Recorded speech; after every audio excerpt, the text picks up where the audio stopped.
Ремонтно-механический завод является мощным ремонтным предприятием Российской Федерации, обслуживающим все подразделения ООО «Газпром нефтехим Салават».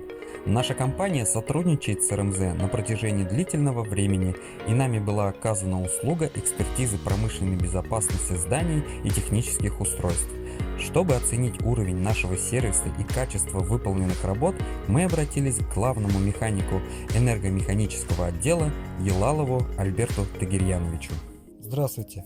Расскажите, как узнали о нас? У нас есть такая программа, контрагенты, которые предоставляли ранее информацию и имели положительный опыт работы. То есть посмотрели, что документы предоставлены, все имеется, положительный опыт работы, ну и направили свои запросы. Запрос технико-коммерческого предложения. Получив ответы, были приятно удивлены, что цены низкие, сроки выполнения реальные, быстрые. Вот поэтому и выбрали эту компанию. Что помогло нас выделить на фоне аналогичных компаний? Грамотные специалисты, быстрая работа, проведение работ. То есть, как бы были и до этого, мы нанимали организации, была долгая регистрация в Ростехнадзоре. Здесь лаборатория провела работу быстро и качественно, нас все устроило. Тоже не первая работа. Спасибо. Альберт Тагирьянович, скажите, ожидания оправдались? Чем мы смогли превзойти их? Все ожидания оправдались, поэтому говорю, то, что мы планировали в этом году, лаборатория провела в полном объеме, мы довольны.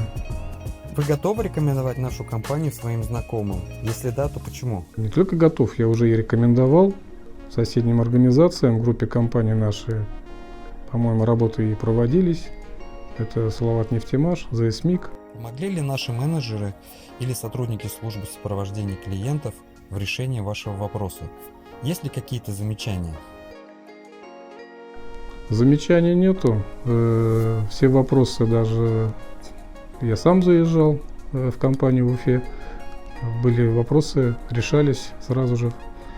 Ну и здесь, в принципе, как бы вот было даже как бы ознакомительное, у нас приезжала группа экспертов, руководителей, общались. Ну, все прошло в дружеской такой обстановке, как бы разошлись с друзьями. Можно заехать чай попить.